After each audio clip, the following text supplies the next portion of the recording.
A porta de vidro do Centro Empresarial Aurora deslizou silenciosamente quando Lídia entrou, como fazia todas as manhãs, sempre 10 minutos antes do expediente. Era sua rotina silenciosa: chegar cedo, organizar a bancada da recepção, revisar as agendas das salas de reunião, conferir o sistema de entradas e saídas, e deixar tudo impecável para que o fluxo do dia começasse sem nenhuma falha. O prédio inteiro dependia dela mais do que imaginava, mas poucas pessoas realmente percebiam seu esforço. Lídia tinha 28 anos, postura reservada, cabelos castanho escuros presos num coque simples, e um olhar que misturava calma com uma pontinha de ansiedade constante. Não era insegura, era apenas alguém que viveu tempo demais ouvindo que nunca era boa o suficiente. A mãe dizia que ela precisava ser discreta, educada, obediente. O ex-namorado dizia que ela era morna demais para chamar a atenção. E, no trabalho, acabava sendo aquela que fazia tudo bem feito, mas que ninguém se dava ao trabalho de elogiar. Ainda assim, era ali que ela se sentia útil: receber pessoas, organizar o caos, deixar tudo funcionando. Ela gostava de ser a pessoa que tornava o ambiente melhor, mesmo que ninguém visse. "Bom dia, Lídia", disse o segurança noturno, ajeitando o rádio. "Bom dia", ela sorriu de volta, colocando o crachá. A sensação de responsabilidade batia assim que ela chegava. Aquela recepção era seu pequeno reino. Ela limpou a bancada de mármore claro, ligou o sistema e verificou cada agendamento do dia. Apenas quando tudo estava perfeito, respirava fundo, ajeitava o blazer vinho e se sentava com postura elegante. 30 minutos depois, a porta abriu de novo, desta vez revelando a última pessoa que ela gostaria de ver tão cedo. Júlia. Colega de equipe. Atendente como ela. Mas não igual a ela. Júlia era a versão invertida de Lídia, espalhafatosa, sempre muito maquiada, ruidosa, exagerada em tudo. Não gostava de regras, não gostava de silêncio, não gostava de trabalho repetitivo. E, principalmente, não gostava de ver alguém como Lídia sendo tão, naturalmente competente. A inveja de Júlia não era segredo para ninguém. Disse ela, aproximando-se da bancada com o café na mão. Já chegou? Achei que só abríamos às 8. Abrimos. Eu cheguei antes, respondeu Lídia com calma. Claro, Júlia riu com desdém, a perfeita Lídia chega antes. Você quer mostrar serviço para quem mesmo?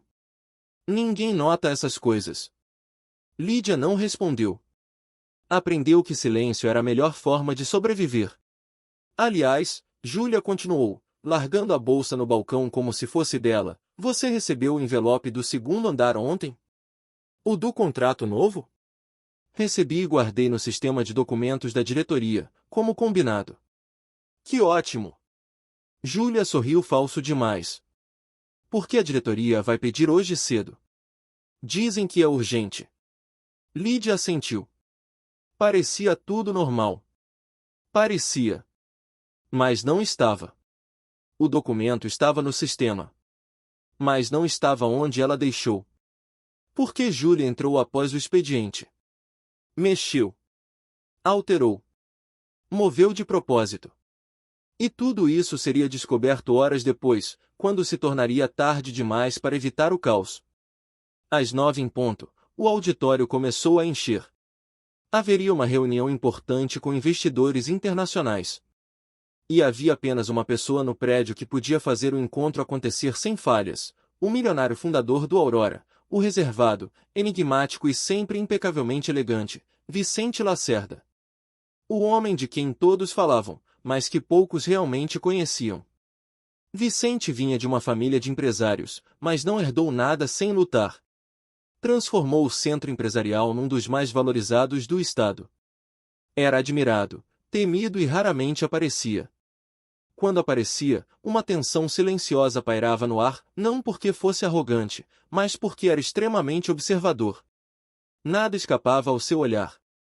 E, naquele dia, ele estava ali.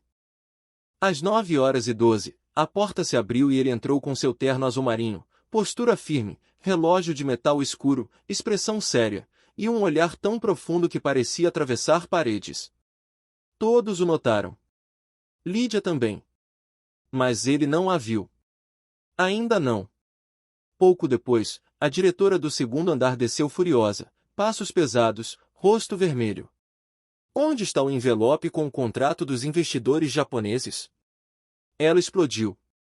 Lídia se levantou imediatamente. Está no sistema. Arquivei tudo ontem à noite. Se quiser, posso. Não está mais. A diretora interrompeu. Não está no sistema, não está na pasta física. Sumiu. A voz ecoou tão alto que até pessoas no corredor olharam. Júlia observava a cena com os braços cruzados e um sorriso quase imperceptível. Eu tenho certeza de que arquivei, Lídia respondeu, sentindo o chão sumir sob os pés. Você tem certeza? A diretora devolveu, sarcástica. Porque o que parece é que você perdeu o documento mais importante do trimestre. O sangue sumiu do rosto de Lídia. Eu nunca perderia, ela tentou dizer, mas a voz falhou. É o que parece. A diretora gritou novamente. Sabe quanto isso vale? Sabe o nível dessa reunião? Eu vou ter que explicar ao seu Vicente que não temos o contrato porque uma atendente foi irresponsável. A palavra de responsável cortou Lídia como uma faca. Ela tentou novamente. Eu posso procurar. Tenho certeza que... Não temos tempo para procurar. A diretora explodiu. Você colocou em risco uma negociação milionária. As pessoas pararam para assistir. E então, como se o destino tivesse escolhido o pior momento para testar o coração de Lídia, Vicente saiu do auditório e ficou parado na porta, observando a cena a alguns metros. Lídia estava tão desesperada que nem notou. Mas Júlia notou. E sorriu. Era tudo o que ela queria. A diretora apontou para Lídia como se fosse um criminoso. Isso não pode ficar assim. Você será afastado imediatamente até resolvermos o prejuízo. Pode pegar suas coisas. Lídia sentiu o mundo escurecer. Os olhos encheram. As mãos tremiam. O ar sumia. A diretora respirou fundo, pronta para concluir a humilhação. Esta empresa não tolera incompetência. Você é responsável por... Não. Ela não é. A voz masculina atravessou o ambiente com firmeza. Todos viraram. Vicente caminhava na direção delas, expressão séria, passos lentos, olhar frio, um olhar que deixava claro que ele tinha visto tudo. Ele parou ao lado de Lídia. Não à frente da diretora. Ao lado dela. Essa funcionária, ele disse com a voz grave, é a única pessoa nesta recepção que nunca cometeu um erro. Em 3 anos. Ele encarou a diretora. E se realmente acha que ela perdeu o documento, então a falha está em outro lugar. A diretora ficou vermelha. Júlia congelou. Lídia não respirava. Vicente então virou o rosto para Lídia e falou baixo, mas foi impossível não ouvir. Você fala comigo. Agora. Ele estendeu a mão para ela. E naquele gesto, naquele simples movimento, tudo mudou. Eles caminharam juntos até uma sala reservada, e Lídia tentava manter o controle, mas estava à beira de desabar. Assim que ficaram sozinhos, Vicente fechou a porta. Não chore, ele disse com uma calma inesperada. Não depois do que eu vi. As lágrimas finalmente escorreram. Eu não perdi nada, eu juro, eu fiz tudo certo. Eu sei, ele disse. Eu vi você arquivando ontem. As câmeras registraram. Ela o encarou, chocada.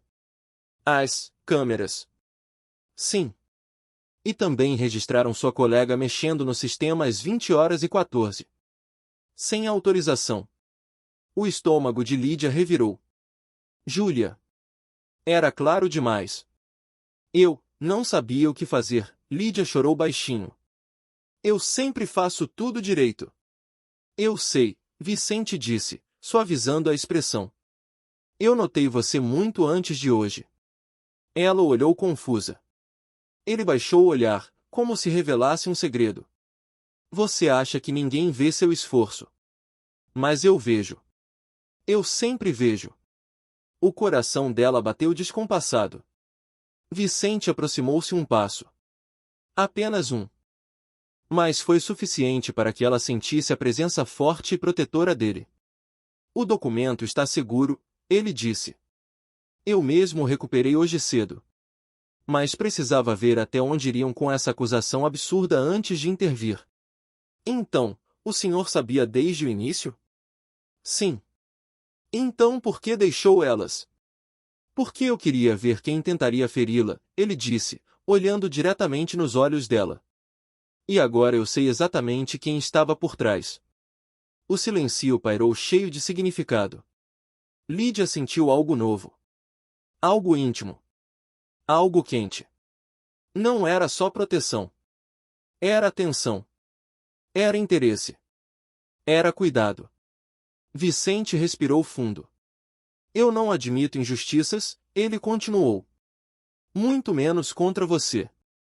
A voz dele tinha um peso emocional que ela não compreendia totalmente, mas sentia. Ele então tocou levemente o ombro dela, num gesto gentil que contrastava com toda a imagem fria que o mundo tinha dele. Lídia, ele disse devagar, ninguém nunca deveria falar com você daquele jeito. Muito menos em meu prédio. Ela desviou o olhar, tímida. Eu não queria causar problemas. Você não causou. Você é a vítima. E eu vou resolver isso pessoalmente. Ele se afastou apenas o suficiente para abrir a porta. Venha comigo. Eles voltaram juntos para o saguão. A diretora estava pálida. Júlia, em choque. Vicente caminhou até elas com postura impecável. Revisei as câmeras de segurança, ele anunciou, e encontrei quem realmente mexeu no sistema e alterou o documento. Os olhos do prédio inteiro se voltaram para Júlia. Ela congelou. Senhor, eu posso explicar, ela gaguejou. Não. Não pode, Vicente disse friamente. Você está suspensa imediatamente. E a diretoria decidirá sobre sua permanência. Júlia começou a chorar, mas ninguém ali tinha pena. Vicente virou-se então para a diretora. Quanto a você, sugiro que pense 2 vezes antes de humilhar um funcionário competente sem qualquer verificação. Isso não acontecerá novamente. Está claro? A diretora engoliu seco. Sim, senhor Lacerda. Vicente então voltou-se para Lídia. E o olhar dele não era de chefe. Era de alguém que enxergava nela algo que ninguém tinha visto. Você vem comigo ao auditório, ele disse. Quero você ao meu lado durante toda a reunião. Ela hesitou. Mas, eu? Ao seu lado? Sim, ele afirmou. Só assim terei certeza de que você não sofrerá mais nenhuma injustiça hoje. O prédio inteiro ficou mudo. E, pela primeira vez em anos, Lídia caminhou ao lado dele, não como uma simples atendente, mas como alguém importante. Na reunião, ele explicou aos investidores a importância da equipe. Falou de responsabilidade, ética e confiança. E em cada frase, cada exemplo, cada nuance, ele fazia parecer que estava falando dela. No final, ele se aproximou dela e murmurou. A propósito, você fica bonita quando está concentrada. Ela corou imediatamente. Ele sorriu pela primeira vez no dia. Nos dias seguintes, a dinâmica mudou. Vicente descia mais vezes à recepção. Às vezes para perguntar algo que poderia ter sido perguntado a qualquer outra pessoa. Às vezes apenas para passar. Às vezes apenas para olhar. E ela percebia. Ele também. O interesse crescia de forma lenta, profunda e inevitável. Até que, uma tarde, após todos irem embora, ele apareceu novamente. Mas dessa vez sem terno. Sem pasta. Sem a distância de o chefe. Ele estava com uma camisa azul clara com as mangas dobradas e um olhar tão sincero que Lídia precisou desviar. Posso te acompanhar até o ponto de ônibus? Ele perguntou. Ela hesitou. Por quê? Porque, ele respirou fundo, eu gostaria de continuar conversando com você. O mundo dela parou. Eles caminharam juntos sob a luz quente dos postes. E, a cada passo, a conversa fluía como se existisse há anos. Quando chegaram ao ponto, ela parou. Ele também. O silêncio entre os dois era cheio de algo novo. Algo que ambos reconheciam. Profundo. Real. Ele então deu um passo mais perto. Lídia. Sim? Eu sei que pareço complicado. Reservado. Mas eu não sou bom em esconder quando algo mexe comigo. Ela engoliu seco. O que mexe com você? Ele sorriu de um jeito quase triste. Você. O coração dela acelerou. Eu não sei o que dizer. Não precisa dizer nada hoje, ele respondeu. Só queria que soubesse. Ele se aproximou um pouco mais, devagar, respeitando cada centímetro da timidez dela. Você merece alguém que veja o seu valor, ele disse suavemente. E eu vejo. Ela sentiu os olhos marejarem, mas não de tristeza. De alívio. De esperança. De algo que poderia, finalmente, ser amor. Ele tocou o rosto dela com a ponta dos dedos, muito delicadamente. Posso? Ele perguntou, antes de fazer qualquer gesto. Ela assentiu. E o beijo aconteceu ali, sob a luz calma da rua, simples, lento, cheio de significado, como se ambos tivessem esperado a vida inteira por aquilo. Foi o tipo de beijo que nasce da proteção, da verdade, da descoberta. O tipo de beijo que muda destinos. Quando ele se afastou, manteve a testa encostada na dela. A partir de hoje, ninguém mais te humilha. Nunca mais, ele prometeu. Ela sorriu, emocionada. Eu acredito em você. E acreditou. Porque nos dias seguintes, na semana seguinte, nos meses seguintes, tudo mudou. Júlia foi desligada. A diretora foi reatribuída para um setor onde não tivesse contato com equipes. E Vicente deixou claro, publicamente, que confiava em Lídia mais do que em qualquer pessoa da recepção. Mas, no íntimo, o que ele queria mesmo, era muito mais do que confiança profissional. Era ela. Os dois começaram a se encontrar discretamente. Primeiro conversas longas após o expediente. Depois cafés. Depois jantares. Depois finais de semana. E cada passo parecia natural, inevitável, certo. Ele se transformava quando estava com ela, ficava mais leve, mais atento, mais humano. Ela florescia quando estava com ele, ficava mais confiante, mais segura, mais feliz. Nada era exagerado. Era real. E um ano depois, naquele mesmo ponto de ônibus onde se beijaram pela primeira vez, ele segurou as mãos dela e disse com aquele olhar profundo que sempre a desmontava. Eu não imaginava que, no meio de uma acusação injusta, eu encontraria a pessoa que faria minha vida inteira ter mais sentido. Ela sorriu. A vida é engraçada. É, ele concordou. Mas é perfeita quando tem você. Ele a puxou pela cintura e a beijou de novo, dessa vez com certeza, com amor, com intensidade. E ela, pela primeira vez na vida, sentiu que estava exatamente onde sempre deveria estar. Nos braços de alguém que enxergava o seu valor. No coração de alguém que a amava sem hesitar. E naquele dia, Lídia teve a certeza. Não era mais a atendente invisível. Era a mulher que conquistou o coração de um milionário que, no fim das contas, só precisava de alguém que o enxergasse além do poder. E ele a enxergou. E ela o enxergou. E juntos, criaram um amor que nasceu no meio de uma injustiça, mas floresceu como o começo de uma nova vida. Um amor verdadeiro. Um amor deles. Para mais histórias como esta, se inscreva no canal. E se gostou, curte, comente e mande para uma amiga romântica que vai gostar.